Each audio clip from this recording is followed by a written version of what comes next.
Thanks for tuning in again. I am Jon Germain. You know me, I'm not really a hip hop fan, but every now and then, one hip hop artist shows up that blows me away that I have no choice but to be a fan. Now, the gentleman we get to interview today, I'm a huge fan. With the very first day I saw his video, I remember tweeting about him, I remember calling my friends on other radio and TV stations asking, who's that guy? Because he has style so unique, top quality sound that you can't say no. All you can do is enjoy the sound and be a fan as well. On the show today, Kofi Jamar.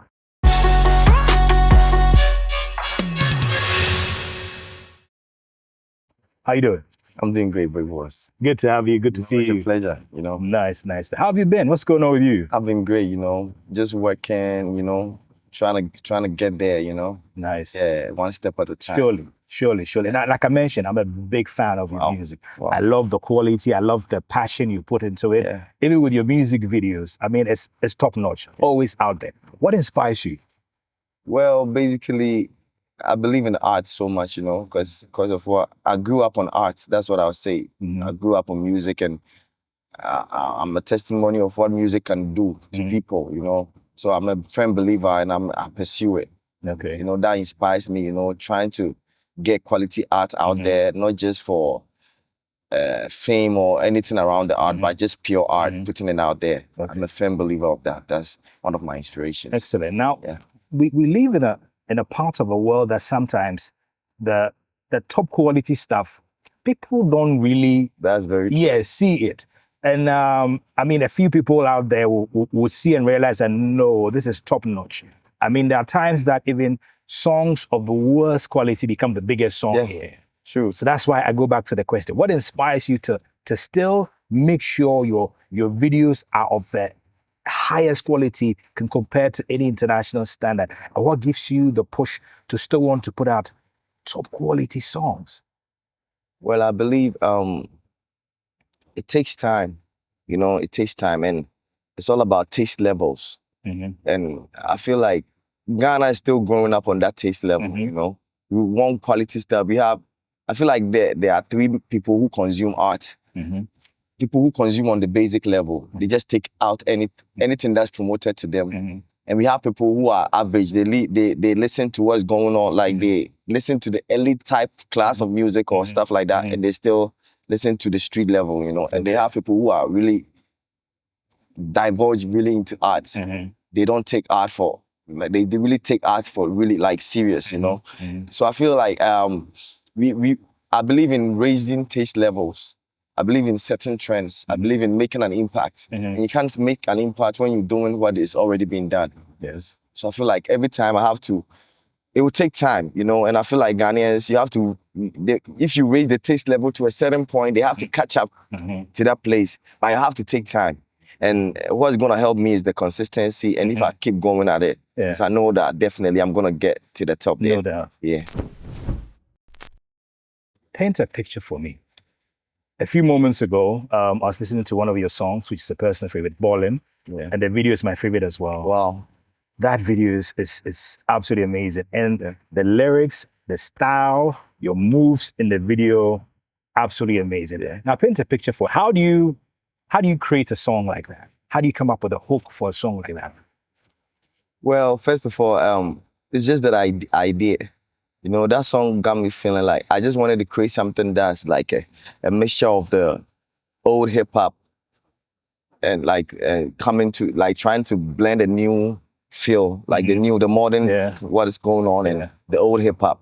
So that was the first idea that I got. So I directed my engineer to make the beat how I wanted it. So I wanted that old bounce. Yes. So that's how I got that old bounce. Yes. Yeah, so that's how I started with. And I just wanted to create something that's like a reminiscence of you being back, like the Akata lifestyle when it first came back, when it first came around and going to the clubs, being with your boys and girls, that kind of nostalgia. Excellent. Around the early 2000s. Yeah. Like the Nelly times when Nelly exit. Yeah. So that was the reminiscence of that period. So I just wanted I feel like music can be like time travel, It can go back with music. You can create a certain feel that's not in the system. But people are gonna feel it, they're gonna hear it and go feel it. So we created a song, and I just wanted something that people could ball with. And the idea is balling. So, you know, it goes with the song. And the video, we linked up with director Kofi Jamar. Shout outs to him. He did a massive work. We got an idea that we wanted to get an old feeling, like the song, you know. We didn't want something that's like new and the song is like a different feeling. So we got that feeling and we put the costumes all together. We just wanted a real 2000 feeling, like a real throwback feeling. So that's how we were right by that song. And Kofi Jamar also killed it with the video. Wicked. Wicked. Did you do the hook for Ekoso? Yeah, I did the hook. Wow. That's amazing. That's world class. Now, do you sometimes think you are not given the credit you deserve? Do you sometimes think that the quality and the kind of songs you put out, you should be at a level that you're not now? Well, I feel like it's the system that we are in. And Ghana here, it takes a lot of time, you know? Yes. And I feel like my art is meant for some people. Although I'm trying to let it cut across all fields. Every time, that's what I try. Because I didn't start with just trying to please a certain crowd, just hip hop. But I feel like every day, every time, with every new music I drop, I'm trying to get more people to understand the type of music that I do. Whether by playing by their things that they would love to hear and all of that. So I think it all boils down to how I put it all together to make the art. It takes a long while for you to be appreciated in Ghana here. That's what I realized. And all I have to do is just keep on doing it.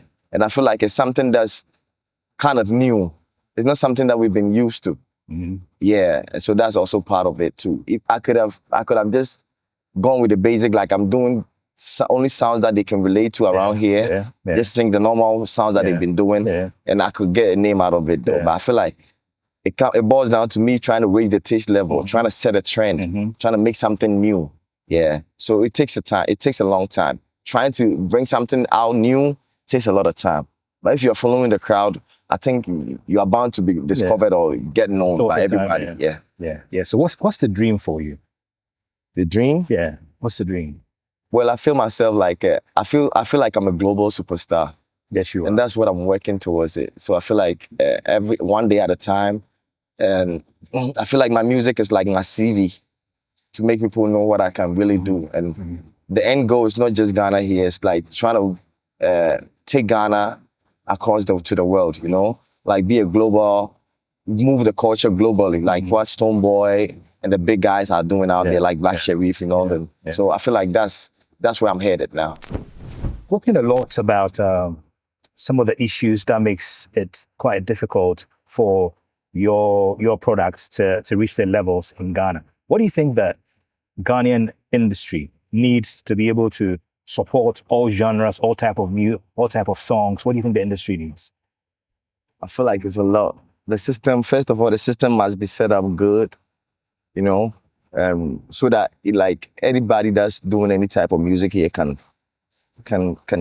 see something feasible out of it. You know, because there's a lot of people that have other genres, other ideas to do other kind of music here, but they get discouraged because even those doing the main music here, like high life, hip life, and Afrobeat, are not even getting. Most of them are not getting the amount that they need. They require for all of that. So I feel like it will take time, and we need to set the system up for good, and we need inclusivity to our music. Like we need that, and I think also radio journalists and all the people in the media also inform our taste. Also, because as I said, they have people who listen to music at the basic level. What's being pushed to them is what they listen to, and that's what they get to know. True. So if the presenters, the people in the media, also they have a way of affecting the taste levels of people. You should play better music, better sounds. And one thing is like the sounds that get hyped up here is the ultimately gets to compete for us at the national level. Like when when Patapa song, like One Corner is a hit song, that's the song that we playing out here. That's like the major viral song at the moment. Yes, that's what the rest of the world gets to hear, and the rest of the world gets to think that's Western Ghana. Yes, that's our problem. Exactly, yeah. So maybe somebody looking to invest in Ghana music will see that sound is at the top of Ghana music. Yes. And it's competing with other like Afrobeat songs and stuff like that. You listen to it and you compare and you feel like we are doing nothing here. So informing the taste levels also matters a lot, but people don't realize it. Okay. So basically what you're trying to say is the people who push the music on television and radio should be open to variety.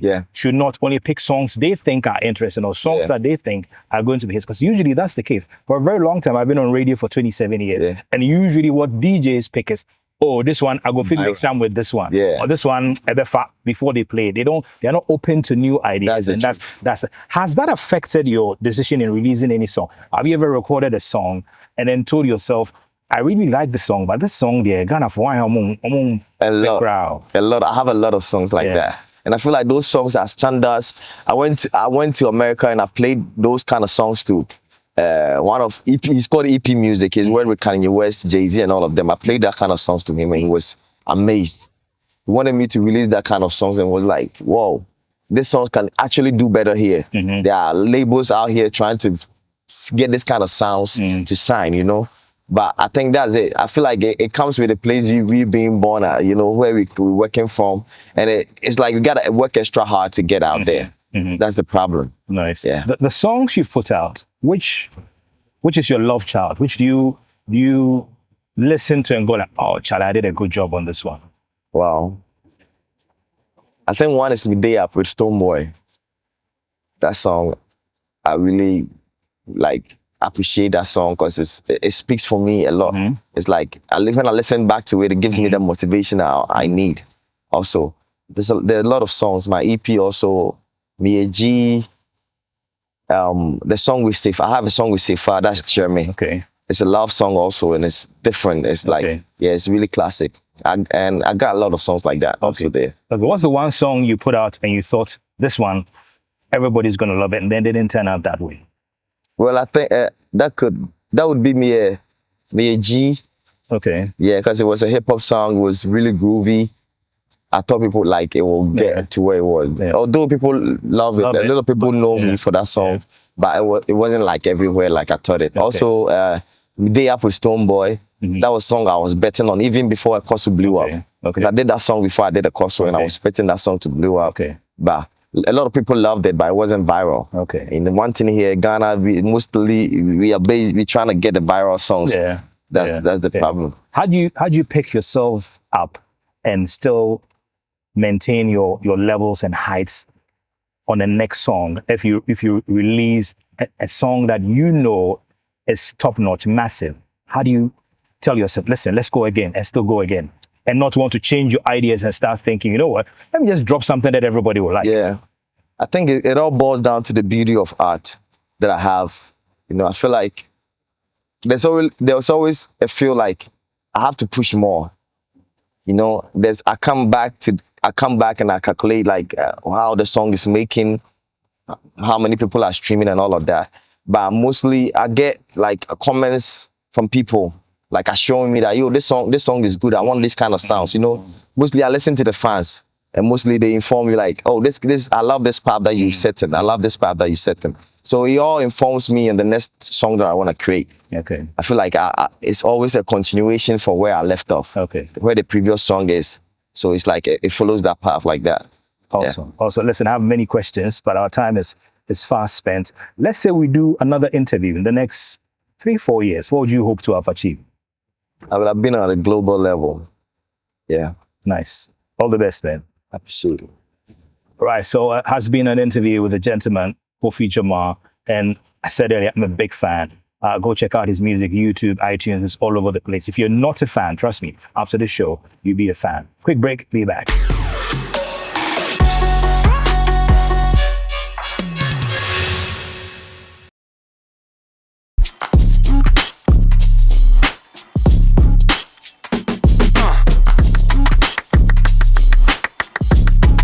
Olivetheboy is an African musician, an Afrobeat musician from Ghana.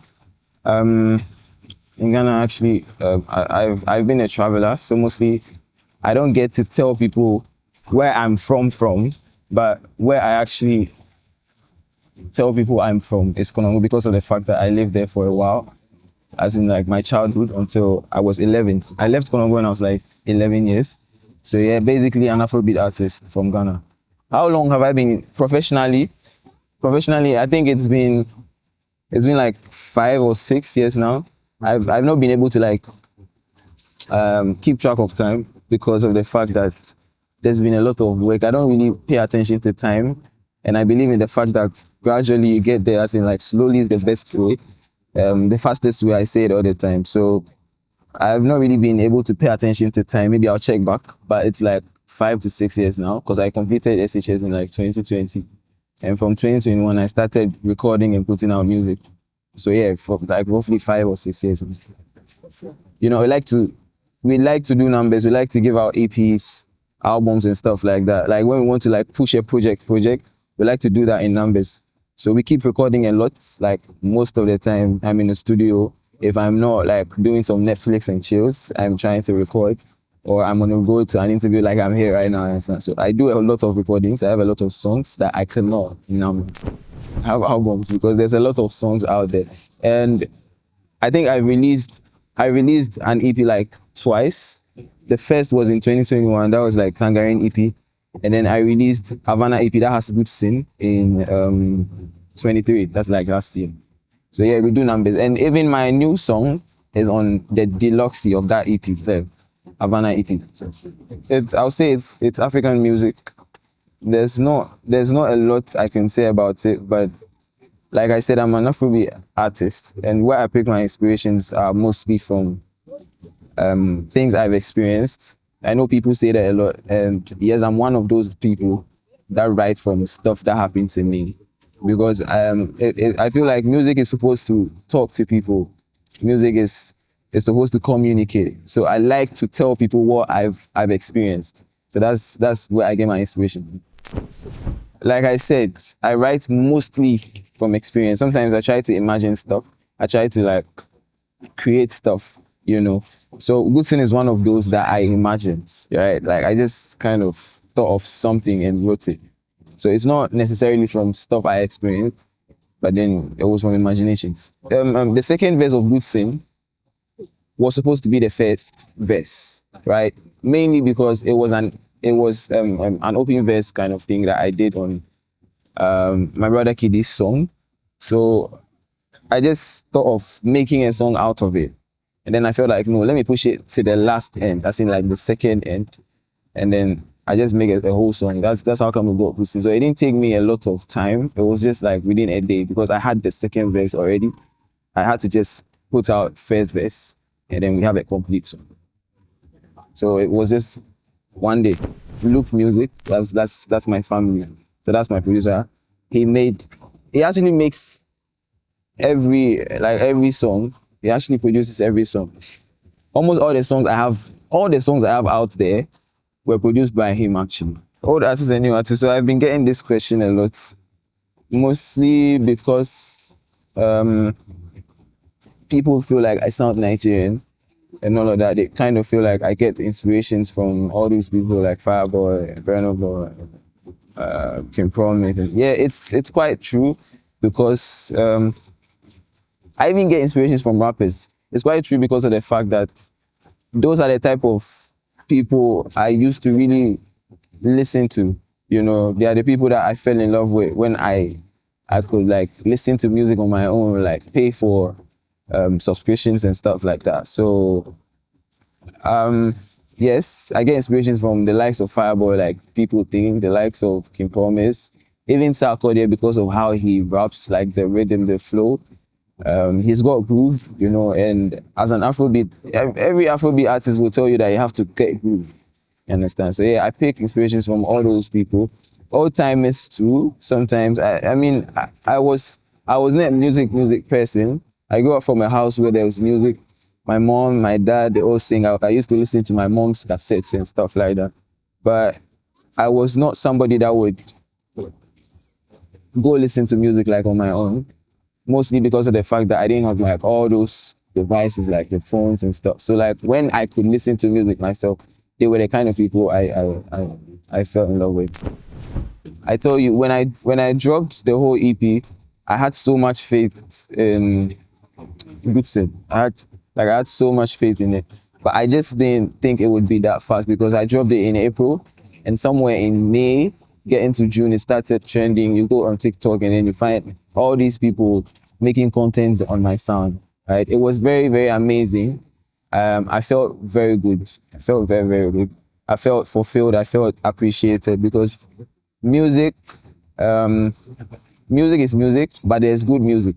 You know what I mean? And Good Sing was one of the best at the time when it blew. So I was very happy when I had that feedback. My current project is Asylum. Like I said, I dropped 2 songs on the EP that Good Sing was on, just so that people get to know about all those other songs. Because when I dropped it, it was about 6 songs, right? And then Good Sing took the shine.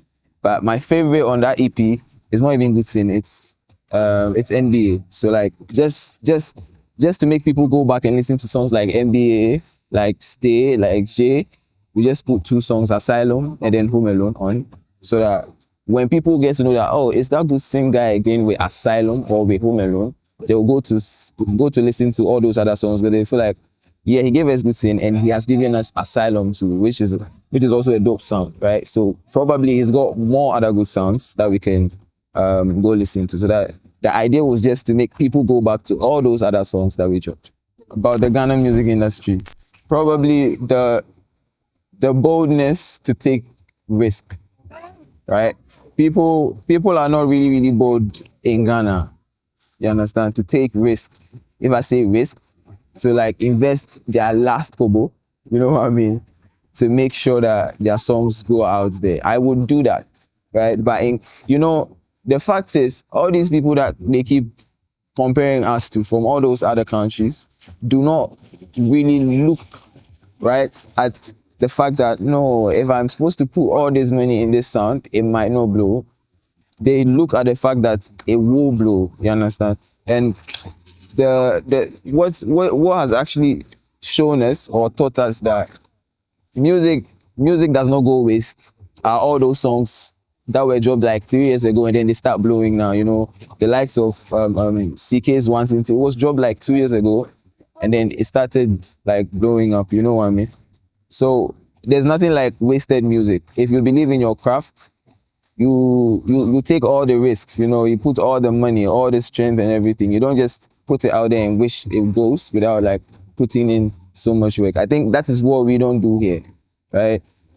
All these Nigerians and all these South Africans, like we'll see, they will put everything inside it because they know that it will be fruitful.